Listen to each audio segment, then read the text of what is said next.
Sir आपको पता है जितने भी यहाँ पे मेंबर्स हैं, आपको बहुत बढ़िया चीज़ मैं बता रहा हूँ।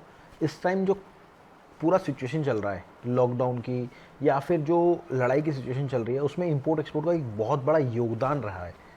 तो योगदान हम डॉक्टर शुगुप्ता सर से पूछेंगे, जिनके पास 50 साल का एक्सपीरियंस है। अब योगदान की बात क्यों मैं कर रहा हूँ, तो सर स्वागत है आपका हमारे इस चैनल में। Thank you Rahul ji. Sir India में लोग पैसा लगाते हैं, इस टाइम सिचुएशन है 2 लाख रुपए लगाया ज़ीरो हो गया, 5 लाख लगाया ज़ीरो हो गया। बट फॉरेन में भी इस टाइम ये सिचुएशन बनी हुई है क्या?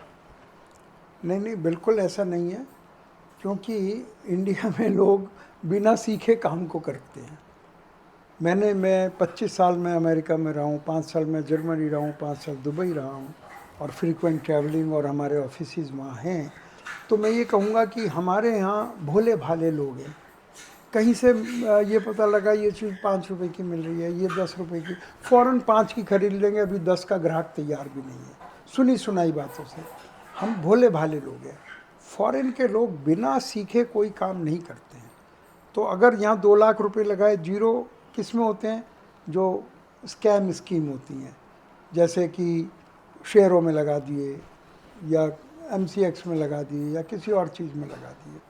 इंपोर्ट एक्सपोर्ट का काम इतना श्योर है एंड प्योर है, और देश की बढ़ोतरी के लिए इसमें कभी कोई जीरो नहीं होता, अगर सीख कर करता है। अब सर सिचुएशन जो चल रही है जी। जैसे कल ही ईरान ने UAE में जो डाटा सेंटर था उसके अंदर बॉम्ब मारे हैं। हाँ हाँ। अब जो गल्फ कंट्री है उसके अंदर तो कुछ मैन्युफैक्चरिंग ही नहीं होती, सारे इंडिया से माल जाता है, सारा कोई बांग्लादेश से माल जाता है, कोई पाकिस्तान से माल जाता है।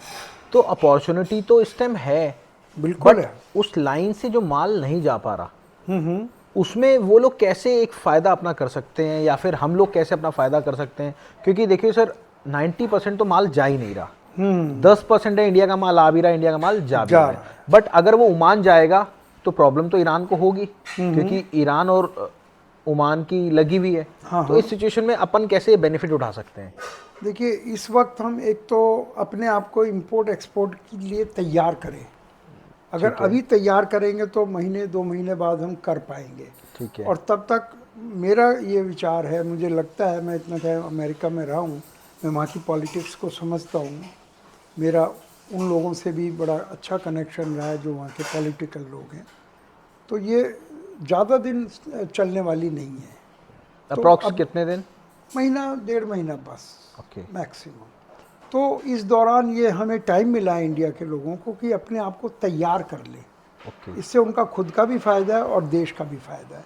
हाँ, लेकिन सीखेंगे कहाँ? कोई सिखाने वाला है नहीं, जितने हैं वो सब यूट्यूबर्स हैं। तो उसकी कमी हमारा स्टार्टअप पूरी करता है, जिसके बारे में आप बता सकते हैं। देखिए, अगर आपको पर्सनली काम स्टार्ट करना है तो आप सर से जुड़ के काम को स्टार्ट कर सकते हैं कोलैबोरेशन में, दिए गए नंबर पे कॉल करना।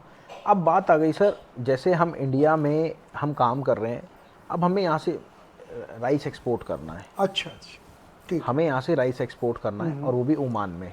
तो इस टाइम कहाँ से हम भेजें, कैसे भेजें, सिचुएशन क्या है? देखिए, जो नए हैं लोग वो अभी तैयारी करेंगे तो वही महीने और 1.5 महीने बाद तक वो भेज पाएंगे। ठीक है। और राइस इतना अच्छा प्रोडक्ट है। India is the biggest exporter of rice.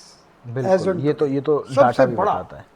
उसमें हर तरह का बासमती राइस भी आ जाता है, टूटा हुआ भी आ जाता है, छोटा भी आ जाता है, सेला राइस भी आ जाता है। अच्छा, राइस की कैटेगरी होती है बहुत सर? कैटेगरीज होती तो बहुत, जैसे अब अफ्रीका में बासमती राइस बहुत कम बहुत जाता है। कम, लेकिन और बाकी तरह के चलते हैं।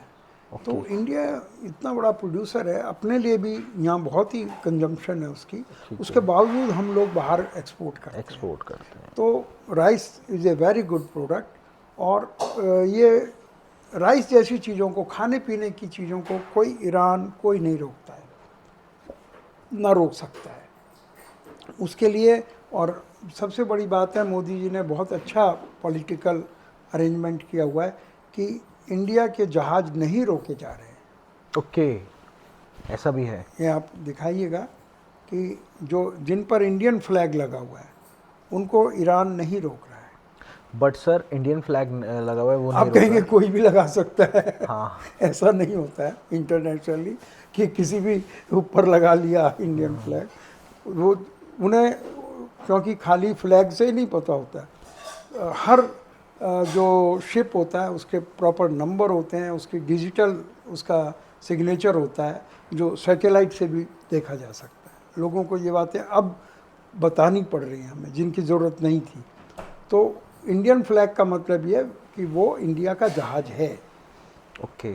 तो अगर वो इज़राइल का सामान नहीं ले जा रहा है, और हर जहाज़ की पूरी तस्वीर हर कंट्री के पास होती है, बट सर कि पता है उसके अंदर क्या भरा हुआ क्या है। भरा है, वो तो ठीक है आपकी बात, बट इसराइल और इंडिया दोस्त हैं, ईरान और इंडिया भी लगभग दोस्त हैं। जी जी। तो ईरान को कोई दिक्कत नहीं है हमसे? मैं पॉलिटिकल रीजन से मैं चलते जा रहा हूँ। चांस की बात है राहुल जी, मैंने पॉलिटिकल साइंस भी पढ़ा है, ओके।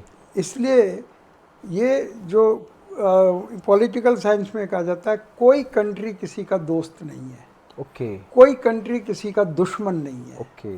ये वक्ती तौर पर ऐसा बिहेव करते हैं। तो क्योंकि ईरान भी बहुत सी चीज़ों पर हम पर डिपेंड है, दवाइयों पर, केमिकल्स पर, और राइस जैसी चीज़ों पर इंडिया पर डिपेंडेंट है। ईरान की तो हाँ जीडीपी इस टाइम ख़त्म ही है, हाँ, बाकी वो तो तो हर। इसलिए हम पर डिपेंड है। इसराइल भी हम पर डिपेंड है बहुत सी चीज़ों पर। तो इसलिए ईरान को पता है, वो इस वक्त जो लड़ाई भी करते हैं तो बड़ी सिस्टमेटिक करते हैं, और सर, ये जाने देंगे, ये नहीं जाने देंगे।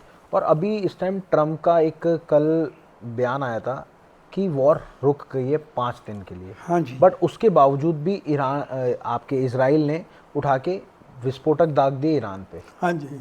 तो इस सिचुएशन में ट्रम्प साहब को आप कुछ कहना चाहेंगे क्या कि हम कुछ? ट्रम्प साहब को क्या समझाएंगे, क्योंकि आप, उनके मैंने पास देखा बड़े है। बड़े, हाँ मेरा वास्ता पड़ा, मैं 25 साल अमेरिका में रहा, मेरा वहाँ की बड़ी बड़ी एजेंसी से बहुत क्लोज वास्ता पड़ा। जबकि मैं बिजनेस में था तो बिजनेस के द्वारा ही पड़ा, ओके। मेरा उनसे काफ़ी नज़दीकी संपर्क हुआ। तो हर कंट्री अपने फ़ायदे के लिए सोचता है। जब हम कहते हैं ट्रम्प ने ऐसा सोचा, वो ट्रम्प का पर्सनल डिसीजन नहीं होता है, पूरी कैबिनेट का डिसीजन होता है। उसको एक्सप्लेन ट्रम्प करता है, एक्सप्लेन के मुंह से कहा जाता है, वो ट्रम्प के मुंह से कहलवाया जाता है। ओके। तो पूरा, आखिर वो देश का राष्ट्रपति है, तो देश उसके साथ है, सीनेट उसके साथ है। तो ये कहना कि उसने कोई छोटा या हल्का डिसीजन लिया होगा, डिसीजन गलत भी हो जाते हैं, लेकिन वो पूरे कंट्री का डिसीजन होता है। अब आप ये ना कहें कि मैं ट्रम्प की साइड ले रहा हूँ। नहीं सर, आप वैसे साइड लेते हैं, मैंने 90% नोट करा है। हाँ, चलिए दोस्तों, मिलते हैं आपसे अगली बार। अगर आपको पर्सनली कॉल करना है, बात करनी, तो आप प्लीज़ ज़रूर सर से बात करना चाहते हैं तो आप ज़रूर बात करिएगा। मिलते हैं अगली वीडियो में। नमस्कार।